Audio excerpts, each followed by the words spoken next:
তরি কাকে বলে গো? তরি মানে হলো নৌকা। নৌকা কোথায় থাকে? নদীতে। নৌকার কাজটা কি? এপারের মানুষজন চাপিয়ে নিয়ে ওই পারে পৌঁছানো, আর ওই পারের মানুষজন চাপিয়ে নিয়ে এই পারে পৌঁছানো, এটাই হলো তরি অর্থাৎ নৌকার কাজ।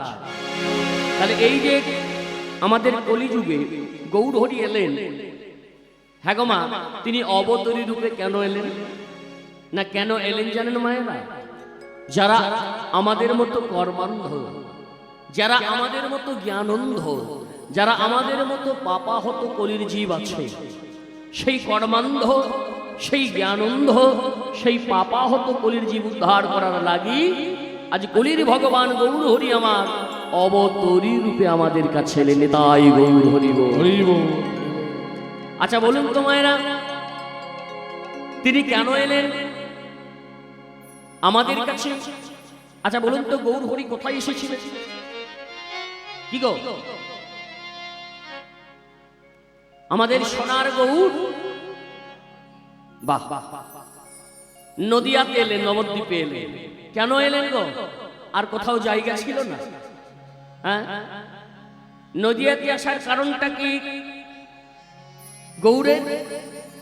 না তাহলে জানতে হবে আমাদেরকে, এই যে কলির গৌর ভগবান আমাদের মাঝে এলেন, তিনি কিসের জন্য এলেন গো? আমাদের মতো পাপাহত কলির জীবকে উদ্ধার করার জন্য। হ্যাঁ গো মায়েরা, এই পাপাহত কলির জীবকে উদ্ধার করার জন্য কলির ভগবান আমাদের কাছে ছুটে এলেন। তাহলে জানতে হবে যে কেন ভগবান গৌরহরি এই আমাদের কাছে এলেন। কিভাবে জানবো আমরা? যখন ব্রজধামে ভগবান গোবিন্দ স্বয়ং রাধারানীকে নিয়ে বাবা একই শয়ন কক্ষে শয়নে আছেন, যখন রাধা গোবিন্দ একই শয়ন কক্ষে শয়নে আছেন, ভগবান গোবিন্দ আমার রাধারানীকে স্বপ্নের মধ্যে এক আশ্চর্য রূপের মানুষকে দর্শন করাচ্ছে। কি না, রাধারানী স্বপ্নে দর্শন করছে এক আশ্চর্য মানুষকে, এক আশ্চর্য পুরুষকে তিনি স্বপ্নের মধ্যে দর্শন করছে। আর যে পুরুষটাকে রাধারানী স্বপ্নে দর্শন করছেন, সেই পুরুষটাকে দেখে রাধারানী আমার চমকে উঠলেন। কেন চমকে উঠলেন গো মায়েরা? রাধারানী যে পুরুষটাকে স্বপ্নে দর্শন করলেন, স্বপ্নে দেখা মাত্রই রাধারানী আমার চমকে উঠলেন। কেন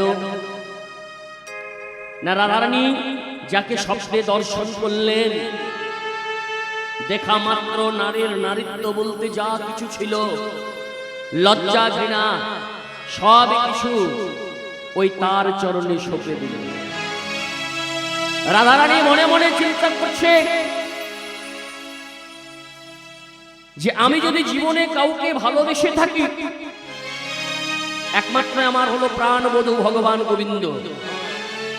তাহলে যে মানুষটাকে আমি স্বপ্নে আজ দর্শন করলাম, তাকে দেখি কেন আমার এমন হলো যে আমি আমার নারীর নারীত্ব সব ছপে দিলাম তার চরণে? ওই মানুষটা কে, যাকে দেখা মাত্র আমি সব ছপে দিলাম? আমাকে জানতে হবে, আমাকে জানতে হবে যে ওই মানুষটা কে। রাধারানী কেঁদে কেঁদে বলছে, গো বধূ, গো বধূ, যে মানুষটা আমি স্বপ্নে দর্শন করলাম, একমাত্র তুমিই বলতে পারো, একমাত্র তুমিই বলতে পারো যে ওই মানুষটা কে। ভগবান গোবিন্দ বললেন, রাধে গো, যে মানুষটাকে তুমি স্বপ্নের মধ্যে দর্শন করলে, আচ্ছা বলতে পারো রায়, সেই মানুষটা কি আমার চাইতেও দেখতে সুন্দর? আমি শুনেছি পৃথিবীতে যদি কেউ দেখতে সুন্দর হয়, একমাত্র হলাম আমি। পৃথিবীর মধ্যে সবচাইতে দেখতে সুন্দর পুরুষকে, তিনি হলেন আমার ভগবান। ভগবান বললেন, আমি জানি যতদূর যে আমার চাইতে সুন্দর এই পৃথিবীতে আর কেউ নেই। তা তুমি এমন কি সুন্দর পুরুষকে দর্শন করলে যাকে দেখা মাত্র তোমার নারী নারীত্ব সব সঁপে দিলে তার চরণে? বলো, আমি জানতে চাই। বললেন পারানো না, যে মানুষটাকে আমি স্বপ্নে দেখলাম সেই মানুষটা তোমার চাইতে দেখতে সুন্দর নয়, তবে ঠিক তোমারই মতো দেখতে। তবে পার্থক্যটা কোথায় জানো? একটা পার্থক্য আছে তোমার মধ্যে আর যে মানুষটাকে আমি দেখলাম, দর্শন করলাম, তার মধ্যে একটা পার্থক্য আছে। কি পার্থক্য?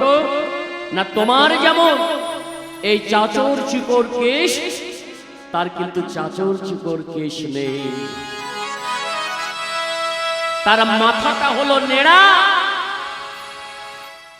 তোমার যেমন পরনে থাকে রাজবেশ,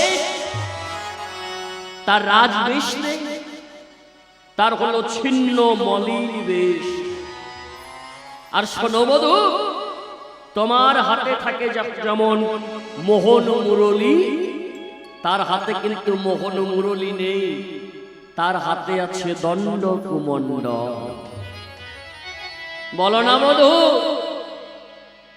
যে মানুষটাকে দর্শন করলাম সেই মানুষটাকে?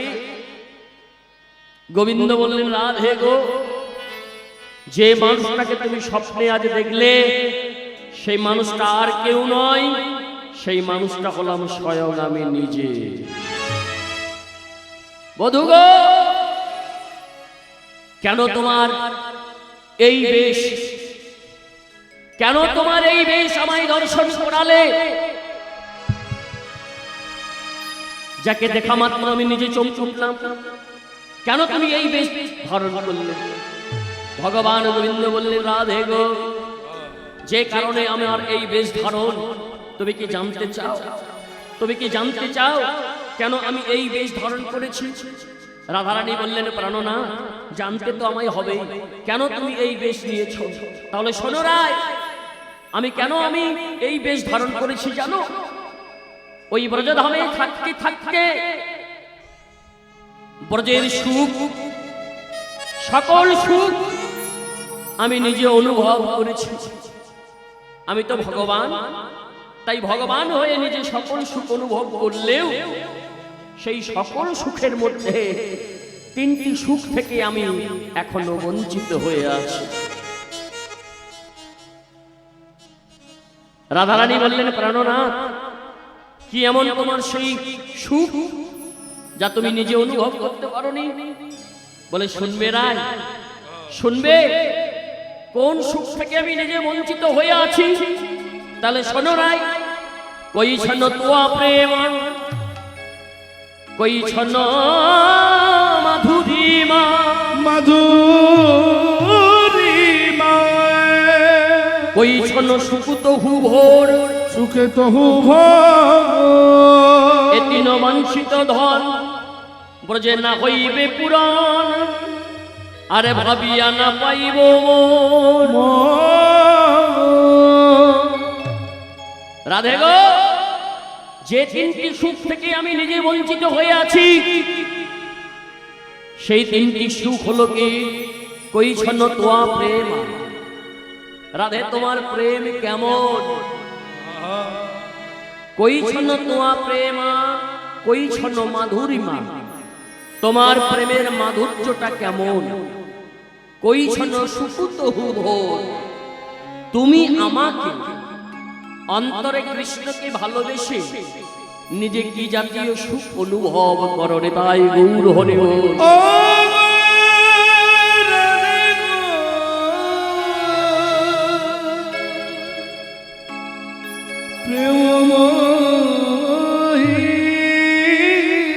রাধে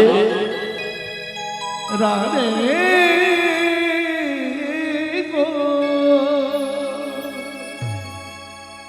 কই ছন তোয়া প্রেম, কই ছন মাধুরীমা, কই ছন সুকুত ঘুভোর। তাহলে দেখুন, রাধারানী বলছে যে আমাকে তুমি ভালোবেসে কি জাতীয় সুখ অনুভব করো, কই আমি নিজে এটা অনুভব করতে পারলাম না। তাছাড়া আমার ভক্তরা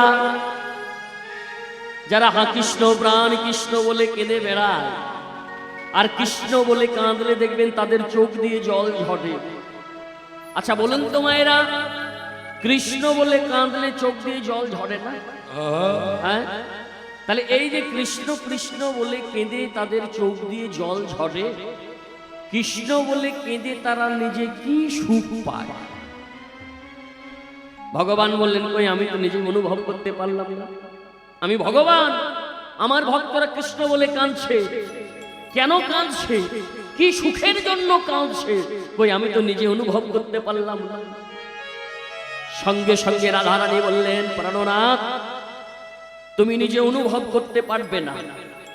বলে কেন রাই, আমি পারবো না কেন? না তুমি হলে ভগবান, তুমি হলে পূর্ণ বিষয়। কারণ বিষয় হয়ে কোনোদিন বিষয় ধরা যায় না। বিষয় ধরতে গেলে আগে কারো না কারো আশ্রয় হতে হয়। তাহলে এই যে বললেন ভগবানকে যে তুমি পূর্ণ বিষয়, বিষয় হয়ে বিষয় ধরা যায় না, আমরা বুঝবো কি করে বাবা? আমরা বুঝবো কি করে? মনে করুন আপনাদের এই খাটপুকুর গ্রামে কোনো বাবা মায়ের এক সন্তান হয় চাকরির উদ্দেশ্যে বা পড়াশোনার জন্য বাড়ির বাইরে থাকে। 6 মাস 1 বছর পর ছেলে যখন বাড়ি ফিরে আসে, বলুন তো সবচাইতে বাড়িতে কার মনে আনন্দটা বেশি হয়? মায়ের মনে। কেন? বাবার মনে আনন্দ হয় না কেন? মায়ের মনে আনন্দ হয় কেন জানেন? কারণ মায়ের মনটা হলো বড় নরম, বড় কোমল, তাই মায়ের মনে আনন্দটা বেশি হয়। সন্তান যখন বাড়ি ফিরে আসে তখন মায়ের মনে এত আনন্দ হয়, সেই আনন্দে মা দেখবেন হাসে। আবার সন্তান কিছুদিন বাড়িতে থাকার পর যখন আবার চাকরির উদ্দেশ্যে বা পড়াশোনার কাজে বাইরে চলে যায়, সেই মাই আবার এক সময় বাড়িতে বসে বসে কাঁদে। একদিন এই ঘটনাটাকে লক্ষ্য করে ছেলে মাকে জিজ্ঞাসা করে বলছে, গো মা, আমি যখন বাড়ি ফিরে আসি তখন তোমার মনে কত আনন্দ হয়, তুমি কত হাসো বলো। আবার যখন আমি বাড়ি থেকে চলে যাই তখন তুমি আবার বসে বসে এক জায়গায় কাঁদো। কেন মা, কেন কাঁদো? উত্তরে মা সন্তানকে বলছে, ওরে খোকারে, যে প্রশ্নটা আজকে তুই আমায় করলি, হয়তো এর সঠিক উত্তর আমার কাছে জানা নেই। যে তুই বাড়ি ফিরে এলে আমার মনে আনন্দ হয়, তুই যখন চলে যাস তখন আমি বড় দুঃখ পাই বাবা। তবে যে প্রশ্নটা তুই আমায় করলি বাবা, তবে শোন, আজ আমিও তোকে বলি, তুইও আমার মতো অনুভব করবি, তুইও আমার মতন একদিন জানতে পারবি। তবে কোন দিন? শোন বাবা, তুই যদি কোনোদিন আমার মতো নিজে নারী জন্ম পেয়ে যদি কখনো মা হতে পারিস, সেই দিন তুই আমার মনের অন্তরের কথাটা তুইও অনুভব করতে পারবি। তাই গৌর হরি হরি বল। তাই তুমি হলে পূর্ণ বিষয়, বিষয় হয়ে কোনোদিন বিষয়ে ধরা যায় না। বিষয় ধরতে গেলে কারো না কারো আশ্রয় হতে হয়। ভগবান বললেন, তাহলে শোনো রাধে, আমি আর ভগবান থাকবো না। যদি আমি ভগবান হয়ে এই ভক্তের অন্তরের কথা যদি আমি উপলব্ধি না করতে পারি, তাহলে আমি কিসের ভগবান? না না, আমি আর ভগবান থাকবো না। বলে তাহলে কি হবে? না, ভক্তের অন্তরের কথা যদি আমায় জানতে হয়, রাধারানী বললেন, শোনো, তোমায় যদি অন্তরের কথা জানতে হয়, তাহলে যে আসনটাই তুমি বসে আছো ভগবানের আসন, সেই আসনে বসে থাকলে চলবে না। ভক্তের হৃদয়ের কথা যদি তোমায় অনুভব করতে হয়, তাহলে তোমাকে আগে নিজে ভক্ত হতে হবে। বলে বেশ, তাহলে আমি আর ভগবান থাকবো না, আমি নিজে এবার ভক্ত হব। তা বলি ভক্ত হব কোথায়? না, ভক্তটা আমি হব কোথায় জানো রাধে? না কোথায় হব? না ওই নদীয়ার মুখে গিয়ে আমি এবার ভক্ত হয়ে জন্ম নেব। আর ভক্ত হয়ে জন্ম নিয়ে কি করবো জানো? আমি কেঁদে কেঁদে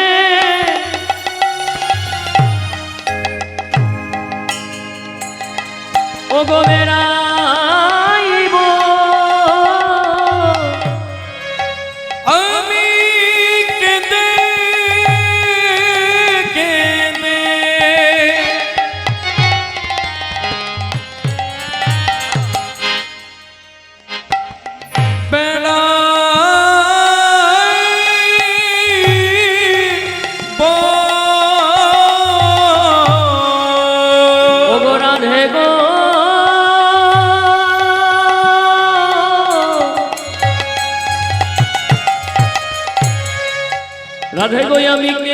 কেঁদে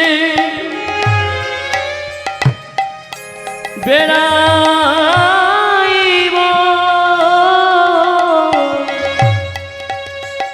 আমি কেঁদে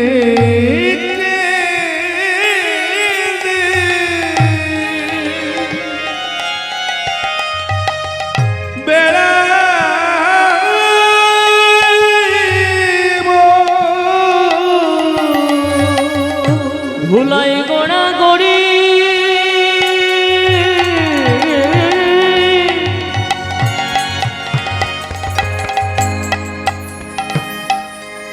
আমি দিয়ে দেব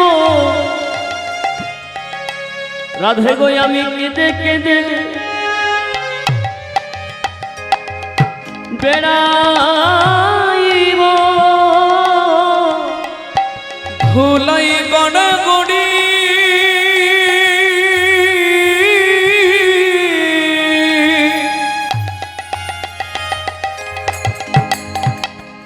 দিয়ে দেব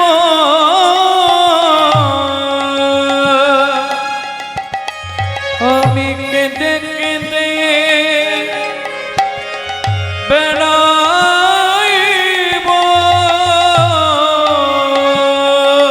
ভোলাই গোড়া গড়ি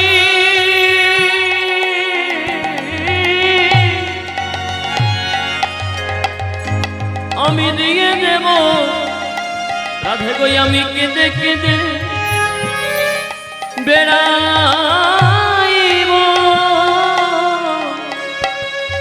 ধুলাই গোড়া করি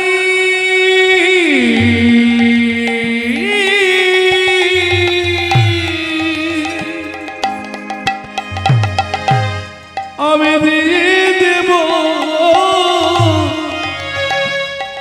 আমি কেঁদে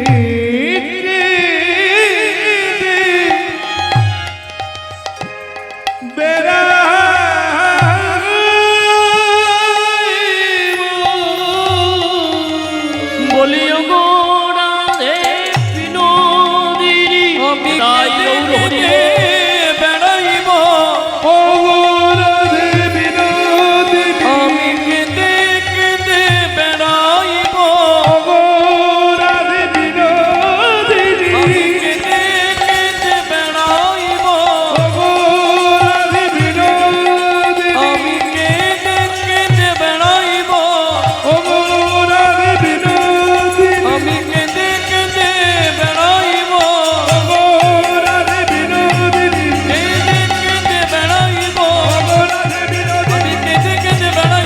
রাধে বিনোদিনী কেঁদে কেঁদে বেড়াইব রাধে বিনোদিনী কেঁদে কেঁদে বেড়াইব রাধে বিনোদিনী আমি কেঁদে কেঁদে বেড়াইব আমি কেঁদে কেঁদে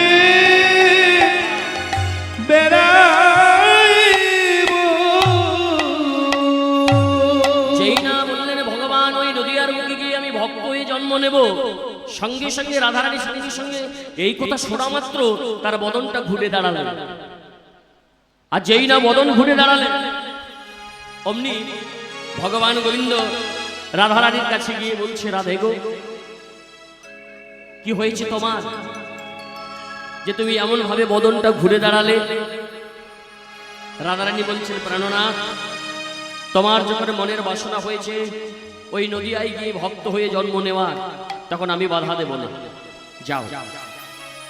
ভগবান গোবিন্দ বললেন, রাধে গো যেমন আমি হলাম এই জগতের গুরু, কৃষ্ণ হলো জগৎ গুরু, তাই আমি হলাম জগৎ গুরু, তেমনি তুমি হলে আমার সেই প্রেমের গুরু রাধা ঠাকুরানী। আমারও ইচ্ছে তোমার কাছে অনুমতি না নিয়ে আমি কিন্তু ওই নদীয়ায় যেতে পারবো না। তুমি যদি আমায় অনুমতি দাও তাহলে আমি ওই নদীয়ায় গিয়ে ভক্ত হয়ে জন্ম নেব। রাধারানী বললেন, প্রাণনাথ তোমার যখন বাসনা হয়েছে নদীয়ায় যাওয়ার জন্য, আমি তোমায় বাধা দিতে তো পারবো না, তবে একটি কথা বধূ, তুমি যেমন ওই নদীয়ার বুকে গিয়ে ভক্ত হয়ে জন্ম নেবে, আমিও কিন্তু তোমার সঙ্গে যাব। ভগবান গোবিন্দ বললেন, রাধে গো আমি একা যাব নদীয়ায়, তা তুমি আমার সঙ্গে কিভাবে যাবে? বলে, তারও উপায় আছে বধূ, তারও উপায় আছে। আমি যাব তোমার সঙ্গে নদীয়ায়। কেমন ভাবে জানো? বলে, কেমন ভাবে? না আমায় উপরে রাখিও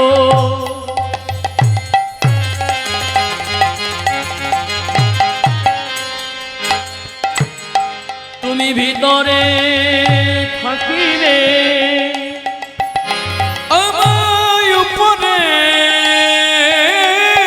রাখিও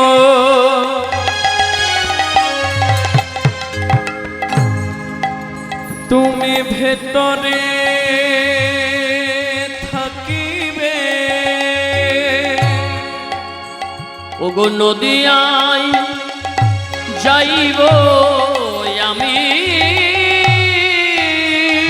আমায় উপরে রাখিও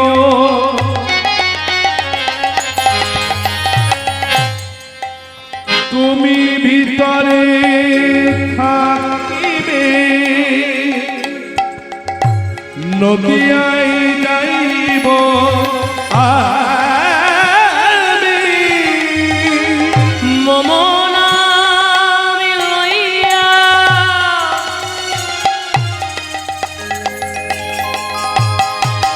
ধুলাতে লুটাবে বক্ষতে ধরিব আমি। ও গো মমনাম লইয়া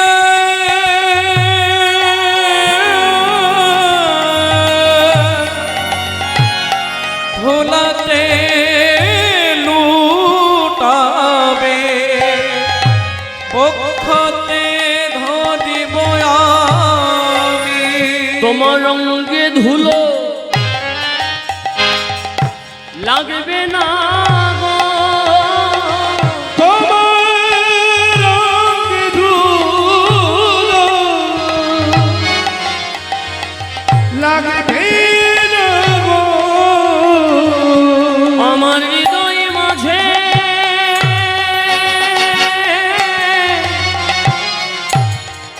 ধরে রাখিব নানা অঙ্গে ধুলো লাগবে না গো আমার হৃদয় মাঝে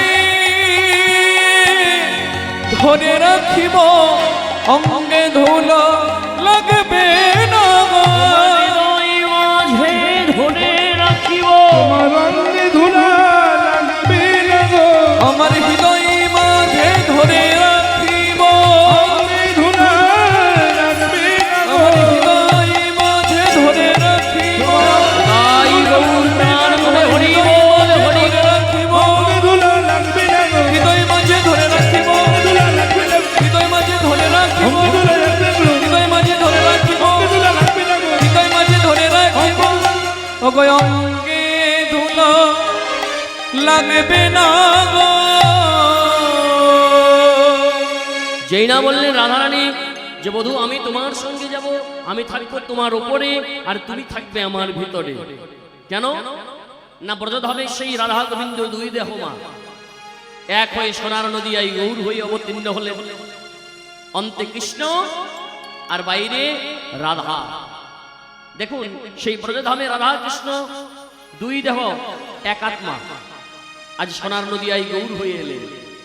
তাহলে রাধা কৃষ্ণ একই আত্মা দুই দেহ ধরি অনন্য বিলাসের সাধন করি সেই দুই এবে আমার চৈতন্য গোসাই ভাব রস সাদিতে দোহে হইল এ কোঠায় তাই গৌর হরিব। হরিবল হরিবল এই সোনার নদী আই গৌর হয়ে এলেন আমাদের কাছে রস আস্বাদন করার জন্য।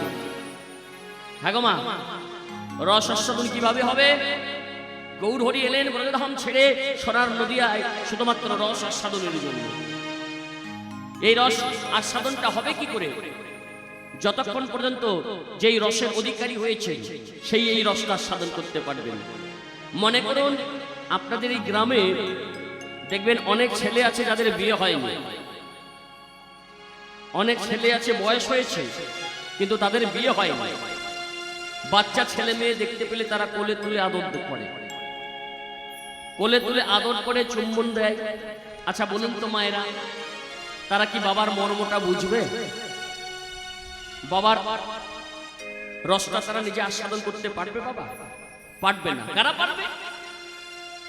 যারা নিজে বাবা হয়েছে, অর্থাৎ এক ভেঙে দুই হয়েছে, তারাই কিন্তু ওই সন্তানের ভালোবাসাটা অনুভব করতে পারবে। যারা বিয়ে করেনি তারা কিন্তু এটা আস্বাদন করতে পারবে না সন্তানের, কারণ এক ভেঙে যতক্ষণ না দুই হচ্ছে ততক্ষণ পর্যন্ত রস আস্বাদন করা যাবে না। নিতাই গৌর হরি হরি বল। তো সেই রস আস্বাদন করার জন্য কলিতে আমার গৌর হরি ওই দুই দেহ এক হয়ে সোনার নদিয়ায় গৌর হয়ে অবতীর্ণ হলেন। বৈষ্ণব পদকর্তা এক পাশে দাঁড়িয়ে মহাজন কলম দিচ্ছেন, জবনেতে নাচে গায় লয় হরি না, লয় হরি না, অবতারে সে তারে সে বঞ্চিত বলো বঞ্চিত বল